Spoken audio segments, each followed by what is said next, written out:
The following program was funded in part by Nebraskans for Public Television.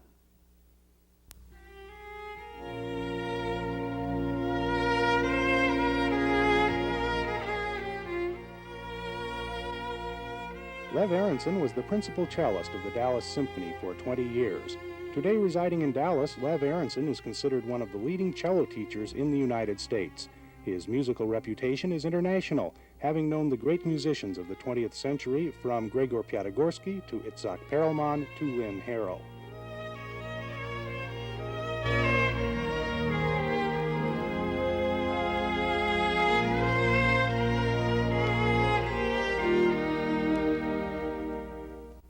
Now, I don't think that technique and music, are very separated.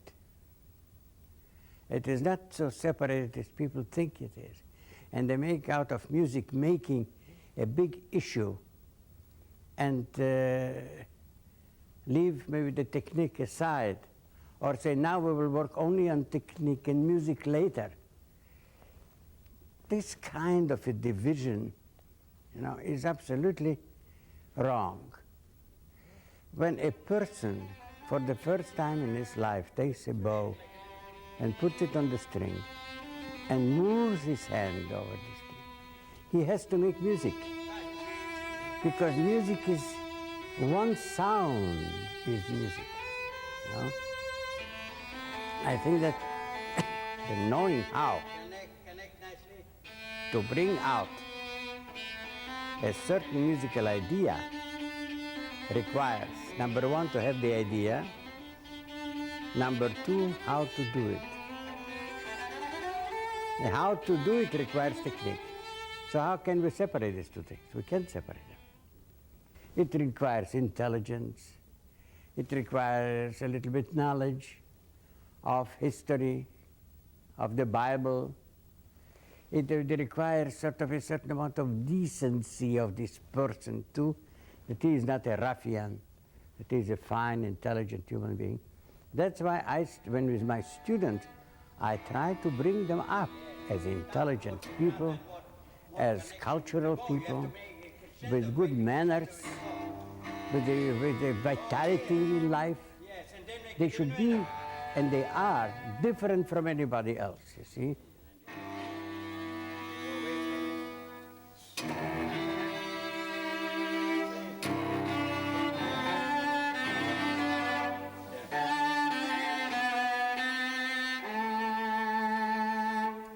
I'm trying to bring out individuals, Now it's a big problem. What kind of individuals? Some comes and plays everything upside down with no sound and phrasing sort of so not exactly correct. And then you say, now why do you do these things? It's my personality. I want to play it my personality. It's my idea of it. Now, can you let him do it because it's his idea and it's wrong?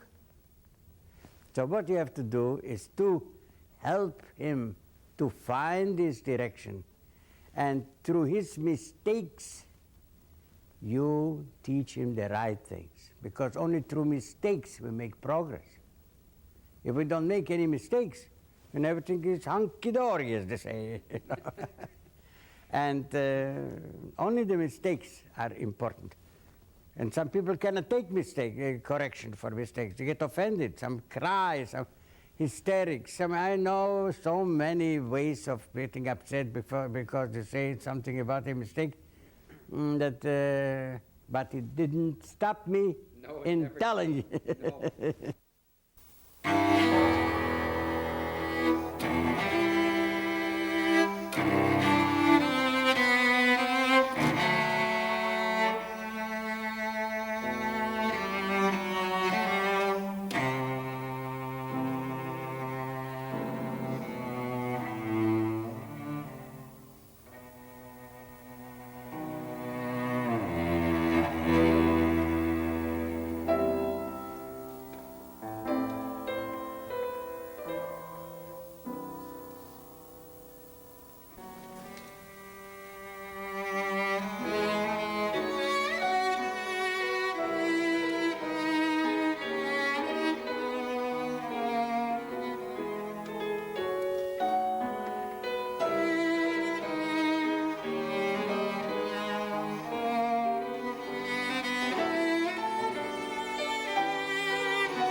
in music,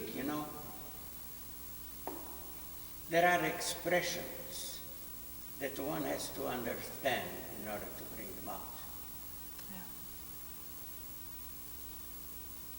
Yeah. I don't believe that only experience of expression, of life you have will help you to identify the expressions in music. I think music is a language by itself, and it speaks by itself. And through this language, we have to be able to express joy, pain, pompousness, tenderness, even hate and love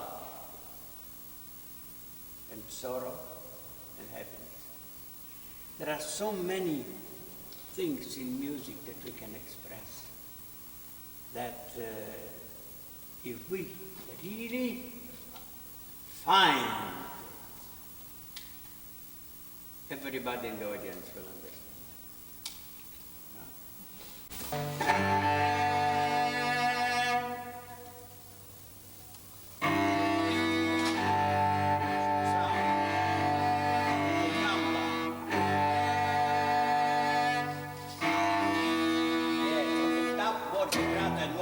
More connection with the bow. You have to make a crescendo, make the crescendo with the bow.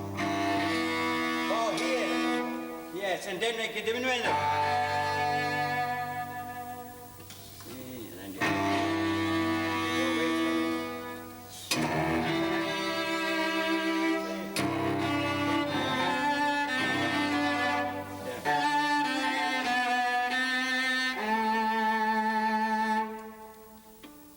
But the chord is not a chord, it is a part of the music. And through your sensitivity of the bow and the vibrato and the fingers and everything, you are the artist who brings it over on the instrument, who brings it to the public.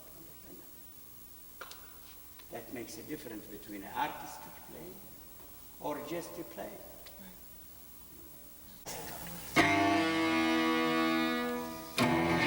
Second side.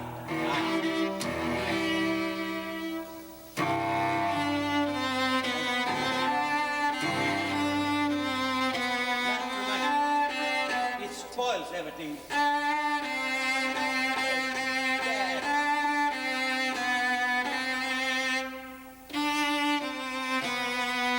Balance it out. So this and that should be the same energy.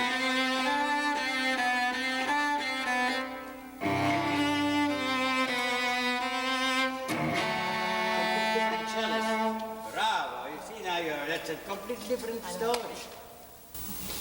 There are sort of hidden things in this piece. Like, for example, this. It says in the music, largamente and tenuto.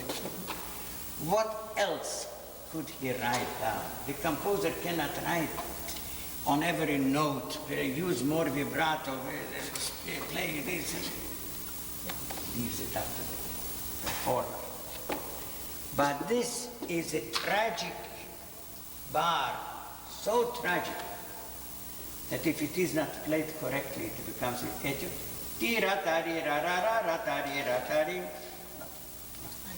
But it is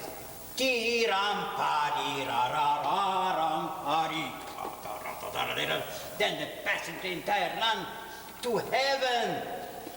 Not to show how beautiful you can play a scale. It is a run to heaven. When you arrive there, then music will become alive. Otherwise, everything is the same nuances, the same sound, the same monotony from the beginning to the end, and it is not interesting. Interesting is only Elgar, or in the other case, interesting is only Beethoven, because you cannot defeat them. But your experience with the music has to be there instantaneous. Then you, with your technique that you possess, you have a nice sound, you have a good intonation, you have a good facility for So all is lacking is the understanding of the music you are playing. to play with conviction and knowing what you are doing is the greatest. And you heard yourself, how beautiful you sound suddenly, right? And God bless you, and play beautiful that way.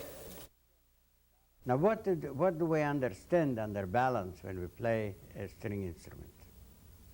This is any string instrument, not only cello. First of all, the student who starts playing an instrument, and for the first time he comes to you and says, I play already for such a long time and nothing happened to me. First of all, I discovered that he puts a finger down on the string and doesn't know what to do with his finger. And this finger is just, he fits the place where the finger should be, Sometimes it's a little higher, sometimes it's a little lower, but anyway, the finger. Now what relationship does the finger have with the cello? Does it have only with the string, puts it above the string? What is the function of this finger? Now, for example, you put the second finger on the A string, and you have to play the note C.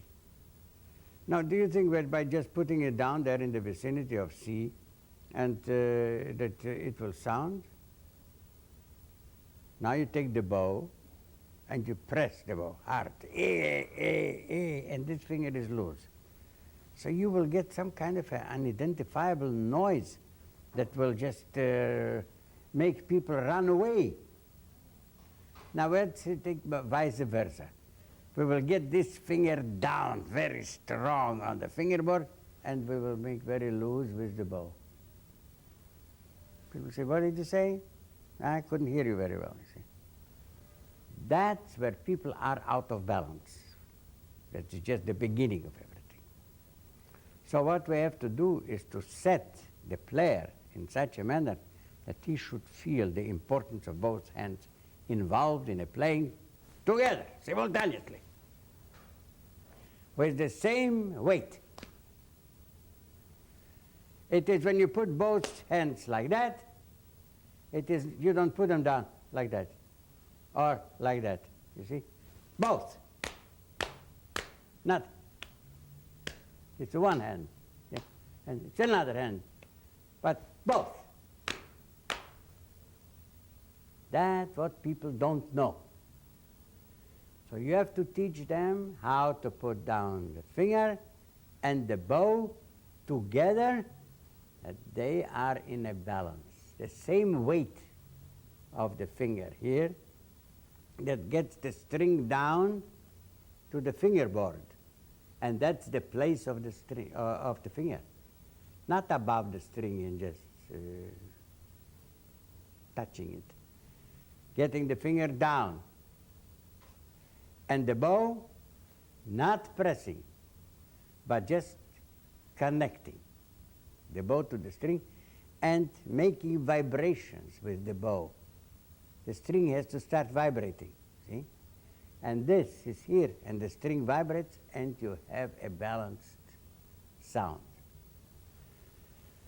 Now, it's easy to say, explain how to do it, yeah? But to do it is required a tremendous amount of patience involved by the teacher who knows exactly what he wants to do, and by the student who has to accept it, and he learns it, he studies that.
if you will adapt to start with the way you move your bow and the way you play with the finger, and you create the same vibrations what the bow is doing, you also do it with your finger, and they have become one unit, then you and the unit is one thing. Thanks to these units here, you are playing a work and make the work alive through the life that you are adding to your instrument. Now, if you are able to do that, then you make the first step forward. And I would like to show you what to do in order to produce a sound. You see, it is always, it's nothing.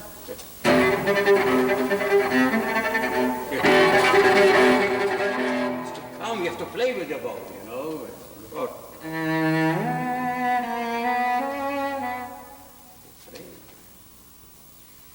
Now, going back to the production, actually, of sound, is you have to pull the bow. You have to push the bow.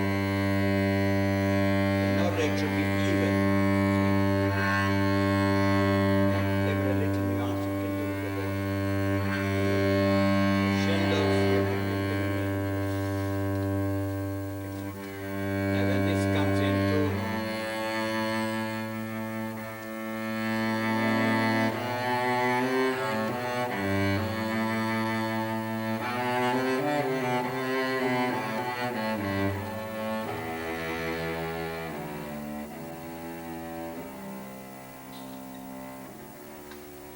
and this is always on the string, producing a sound.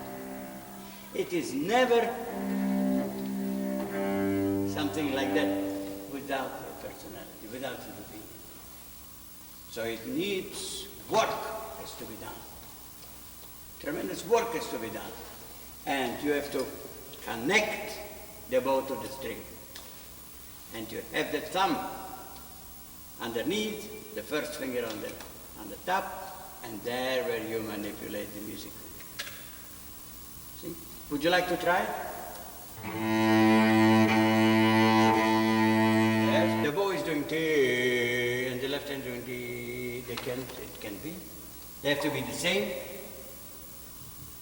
You have to hear that, and you have to adjust the same. You have to adjust your vibrato to the bow, and the bow to your vibrato.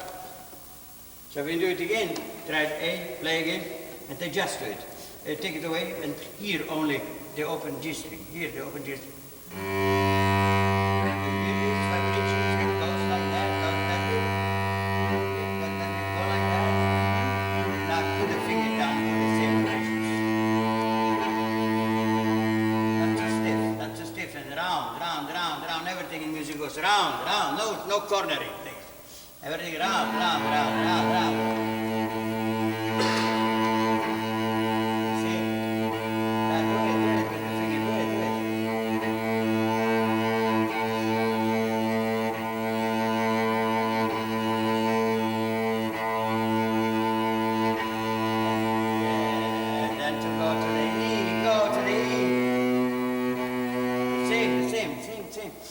You see, the bow, when the bow moves, the bow is to create something. The bow can never move indifferently. See, then it becomes monotonous. And monotony is the death of music, if you do it.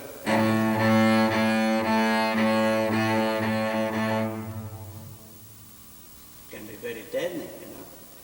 It's like this cellist that we always play.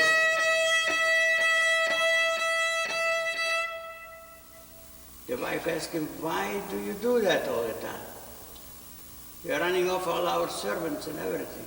You have a beautiful Stradivarius cello, you're doing all the time.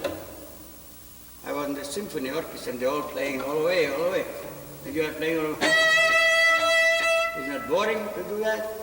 He said, you don't understand. He said, well, they are looking for it, I found it. So he's holding on to it, you know. He doesn't care if it is boring or not. He found the note. So you To start with, you have to take your vibrato and your bow and find the combination. You have to find them. It's up to you to create. I can only tell you how to do it. And I'm telling you that this finger on the string will create already a sound, and this finger in the fingerboard has to create a sound, and it gives the personality, your personality. So some people say vibrato should come from the arm, some people say the vibrato should come from the wrist, some people should come. I go by the ideas of the old masters, who always paid attention to the finger who plays. The finger plays. The finger plays a note. So the finger has to make the vibrato. What good is that? Play with the finger and vibrate with the elbow. No, that's where it should go, you know. Then they say, you vibrate with the finger, but why do you have to move that? That will move because the finger will move. They are not separated. It's a one unit. So if I do that, you see how it moves. The entire hand moves. But if I start moving that, this will be meaningless. So this has to move. And this will move with it. See? And the bow is producing vibrations. When you tune, for example, the cello, the bow is producing vibrations. So these vibrations have to be matched with these vibrations. What the bow is doing is 50%, and what you're doing here is 50%. And when you match them together, when you balance them out together, again balance it down, you see, then you have this pointed sound, you know, pointing in a certain direction. And from there you can do whatever you want with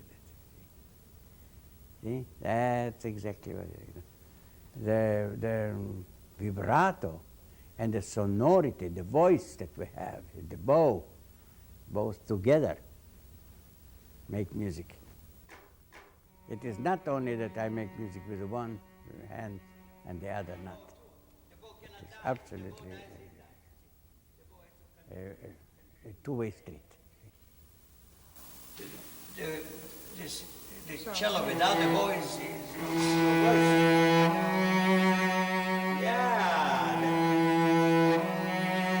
Yeah, beautiful. Hey, that's a different story. Don't you think? Yeah. You hear it? Yeah. Oh, you made a tremendous progress. If you hear it, as I say, if you ever found it, never let her go. You know, there's a song, yeah? Never let it go. You found it, hold it, work on that. And every note in this piece has to have the same kind of excitement. And if you'll pursue working like that, with the idea, knowing exactly what you want to say, see, then you can play the Beethoven Sonata, and it will be fabulous. You see what you have already. I can see that you are a talented young lady, and you have it. And all you have to do is to develop it. Trying to teach a new generation, you know, with the beauty of sound, because the basic of playing is sound. And if one doesn't have sound, the playing will be very boring, you know. And the fingers, they are playing the notes. Without the fingers, there is no music. And without the voice, there is no music either. And this is the bow, you know. It is this famous Piatigorsky story, where he tells, for example, there was this singer, this marvelous singer, you know, he was, had a marvelous diction. He has beautiful phrasing. He knew the music perfectly. The only problem with him is he didn't have a voice. So here we come back to the cello. It is, he has a magnificent left hand, but his right hand, you know, is nothing, you see. What does it mean? It's unbalanced. There where we have to put both things together. We have to Teach somebody how to use both things, and then in the course of studies, in the course of playing the concerto, you develop a person that is a versatile person, can do anything you desire.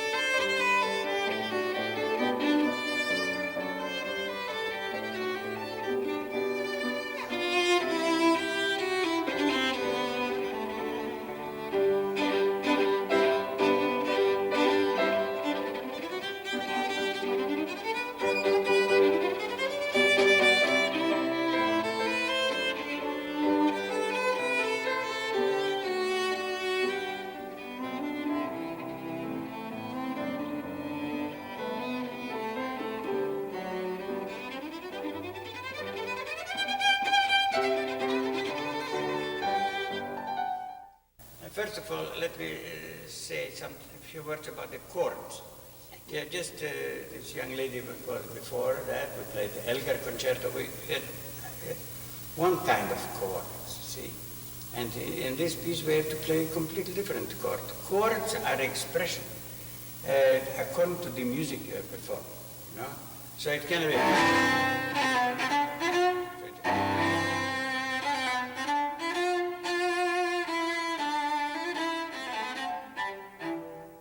That's what you have to say.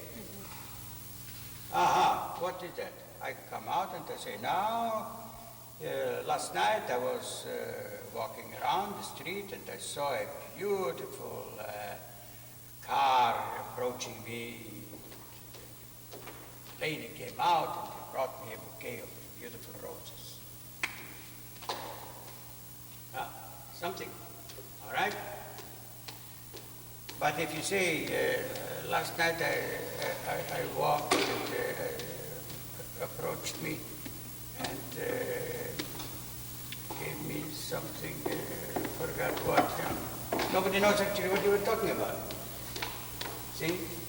When you tell a story, the story has to make sense. Right? Now, tell me a story about it.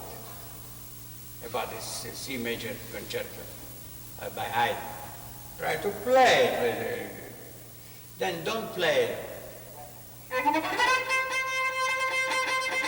Little boast like that. You know? Play it. You're hiding it for somebody, you know? Don't be afraid for anybody.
Sound, not, but you're afraid to go to the A, you are not afraid.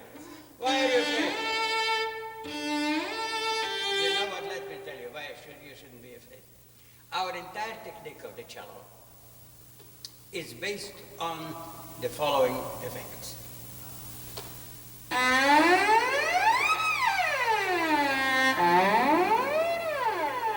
That's how the way we play the cello. You'll probably think that I'm insane, you know, but it is not so. I will show it to you. I go to the D with the first field. I missed it. I missed it again.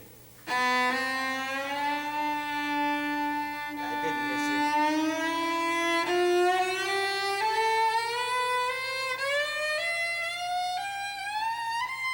But if I do,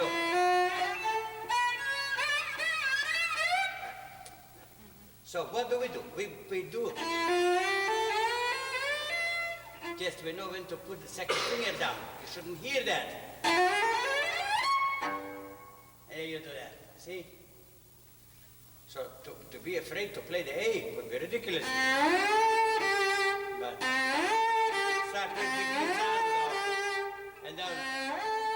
and then diminish the bow while you are going, and you are there. Fear is gone. For always. Goodbye to fear. Lev, your career extends over much of the 20th century, including virtually all of the great performers and composers of the day. Let's go back to the early part of the century and talk about the cafe music, the gypsy music, and the resulting freedom of expression that seemed to exist in many of the cellists and string players trained prior to the Second World War. I can tell you exactly the beginning of the century, but I can tell you from the times that I got involved in myself in this kind of, it was about maybe 27, 28. I was a kid, you know, and played around in cafes and played around in silent movie theaters, you know. Did all kinds of playing. You won't be surprised, I played the banjo. Once in a jazz orchestra, you know.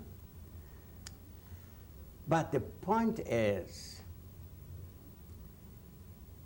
that what this time taught everybody is just that, to be free in the expression.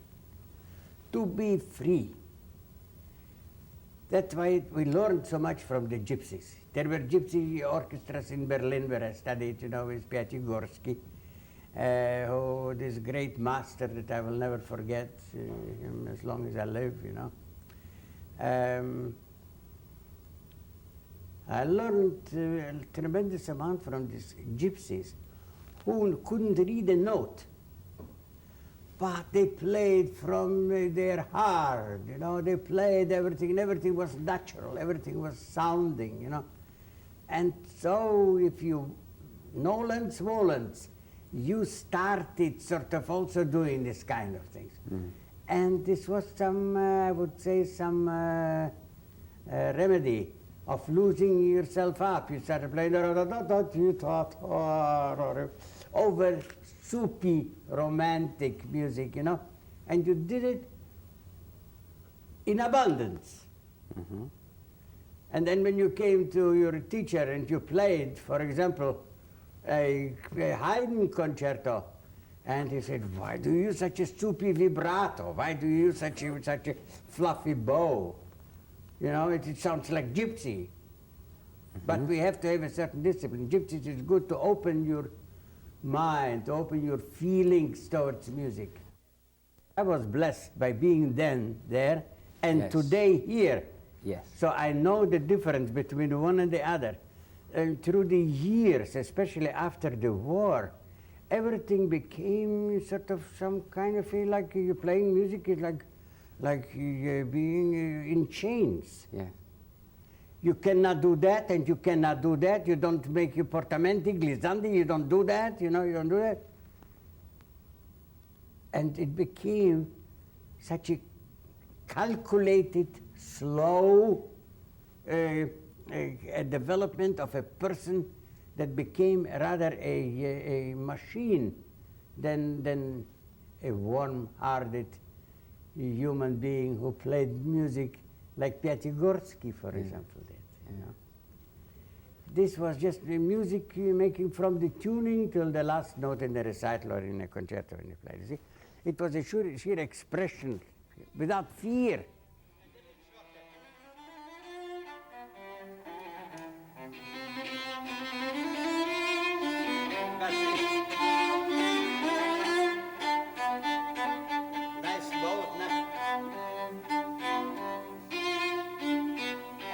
vibrato.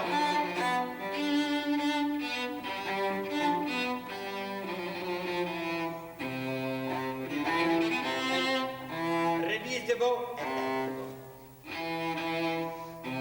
Release.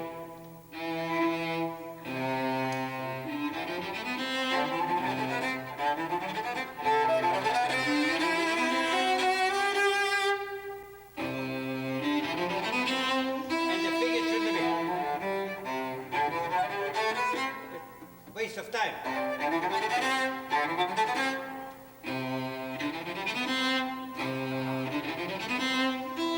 the gift. Where is the music? Dai, come il cibo.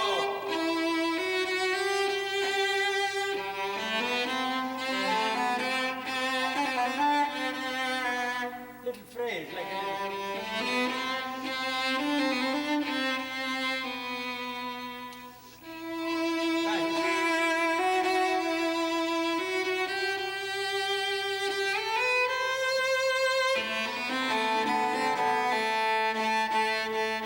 connect nicely.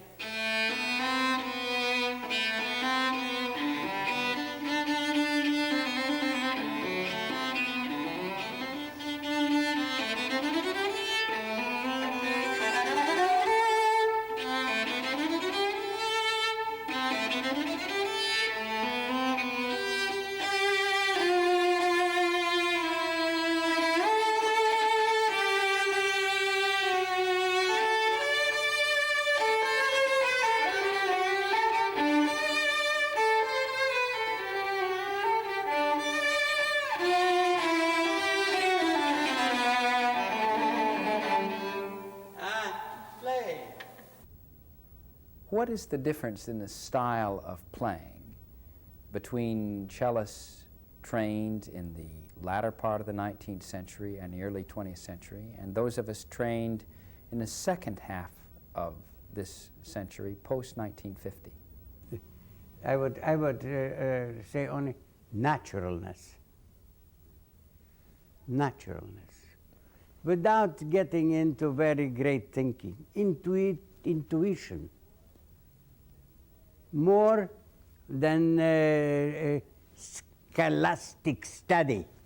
How scholastic can you get to open the A major Beethoven sonata if you don't have any feelings?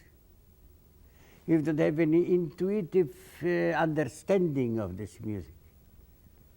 So here I should make a crescendo, here I should make a diminuendo, here I should make it will sound lousy. It will sound so uninteresting, so impersonal, that it is just absolutely no place in music like that.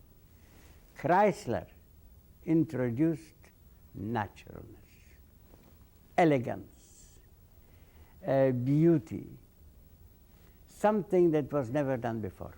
What was before? Paganini, everything, but they don't play Paganini, who has these magnificent little melodies, like in the Sonatina by Paganini. It's such beautiful music. Paganini, you see, became got a reputation. Everything has to be fast. Everything has to be fast and all acrobatics on the instrument. And he is a marvelous melodic composer too, you see. So Chrysler really revived the short form of music. Chrysler played Mozart like short pieces combined in one movement.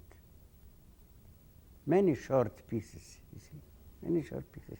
And played everything with style, with elegance, you know, that was almost gone, but never existed. And that was followed at the same time by Thibault, Jacques Thibault, who had this beauty of this subtleties in the playing, you know, little portamenti with a feeling, with the right in the right place at the right time, you see, everything. And Piatigorsky was one of these people who, like Chrysler, Thibault, who played natural everything, you know, with a great understanding for style, intuitively in that understanding of style, and the understanding of the music, the world of the composer, and everything And Casals was on its own, you see, in style on its own. It is serious, but it was like the Papa, the father, was talking, you know, because he was then really the first cellist who gave recitals, and people listened to him. He produced a beautiful sound. He stopped playing this glissandi, going from one place to another, you know, and monotony in playing. He brought in color. He really started really making music on the highest degree. So we cannot shove away Casals saying what the old man played like that. No, he contributed he gave a great contribution to the entire generation of cellists. Maybe because of Casals, Foreman and Piatigorsky arrived, you see. And what you are talking about, Klengel was actually a teacher, a creator of cellists. He created a tremendous amount of cellists. Foreman was his student. Piatigorsky was his student. You know? And there were many. Heifetz, Bernard Heifetz, you remember this cellist? An entire generation of cellists were Klengel students. Even the father of Rostropovich studied with Klengel, and he taught Rostropovich, you see. So it is fantastic that history never stops somewhere, and the development of the world never stops. It always sort of continues going. Only times change and people change, you know, and the world goes on and on and on, hopefully developing in the right direction rather than in the bad direction, you see.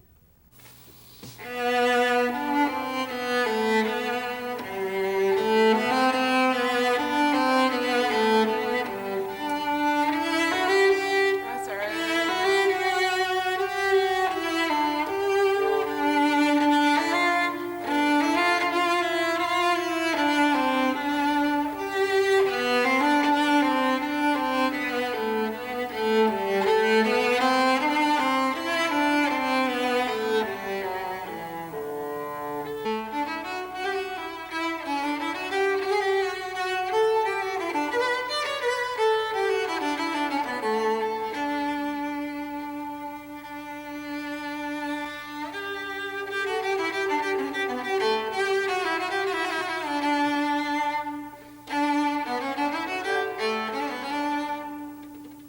The problem with Bach is that people make a problem out of it.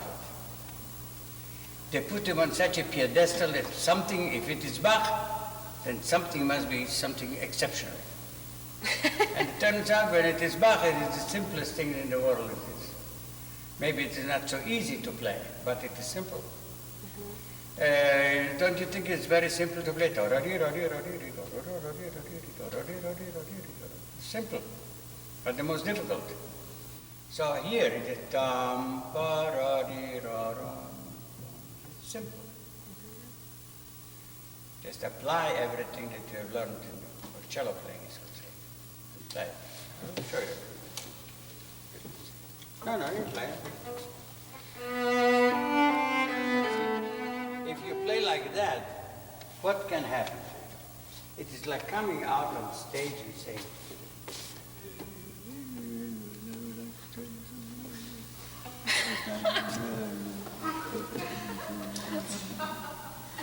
and I want. Not the water. What is it? Not the water. Pantomime? Is it pantomime? I saw the piano in it. What says? I thought it was piano, so I was playing. It says piano. What is piano? Well, it's relative. It says piano. And who put down this piano? Editor. Who? Editor. Mr. Roncini put down the piano. Are you playing Roncini or are you playing Bach? Bach. Bach never wrote down on the piano. He never wrote on a forte, never a piano. He relied on the artistry of the performer. That's what he has. Right.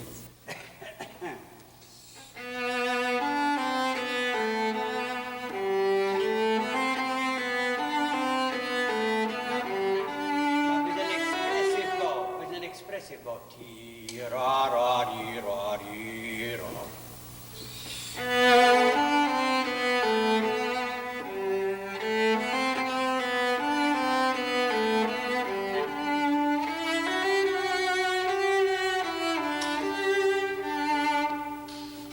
idea. What is a vibrato? Do we have only one vibrato? No. Is this two? No, but just it's vibrato. Have we only one? No, different kinds. Different kinds. Now you played almost the entire line with one vibrato. So I wonder, how is it? Do we have only one vibrato or two vibratos? Or half a dozen vibratos or what? Oh, you have many. Many. So play, use them. And also the connection with the bow, right? You are right. The bow you play with. Okay. It is a very important matter that the bow, that's our glory. What are we without the bow? Nothing. What the bow can express is just miraculous, you know. The problem with Bach was that Bach was accepted in the world of music as a marble statue, that you cannot criticize him, you cannot say anything about, you have to do justice, right? Military, you know, you have to walk like that, you know, the head like that. You know. Music is not that way. We cannot make music that way. Now then the people ask, now how? Now suddenly Casals became an authority of Bach. He did not become so much as an authority as he wanted to show that Bach is not a marble statue. You understand? Because when Casals was invited by Karl Davidov to Russia to play a recital, Karl Davidov said, but I hope he does not play these Bach etudes. You see? These Bach etudes. That's the way they were accepted in this world, like exercises, you understand? No, I consider them today also very good exercises in many ways. But there Casals came in and he started stopping and he started bringing notes out, and in order to maybe sometimes exaggeratingly, in order to show that it is not just ta ta ta ra de de ra ra ra ra ra, but it is ta ra ri ri ra ra ra ra. A tendency of a musical phrase that has a beginning, it goes somewhere, it stops for a second to take a breath, and continues the trip like on the road map. But you can see with red exactly the distance from this point where we are to New York City. You see? And there where Casals did a great favor, actually. And a great, not a great favor too at the same time. A favor and not a great favor. What was not such a great favor? Because those who understood him knew what he meant. But these were just a few. The rest started exaggerating all these stops and making something sensations out of them, caricaturizing the music, making nonsense out of it, you see. What is the result of it? The result of it is that if you look into the Bach suites, the 6 Bach suites that Bach gave us as such a marvelous present, right? You figure out that there are maybe 15 editions. Everybody who has a little name has already an edition. One that, you know?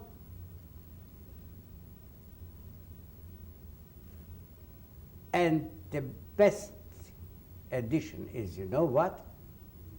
Bach. His own edition. Every composer has his own personality.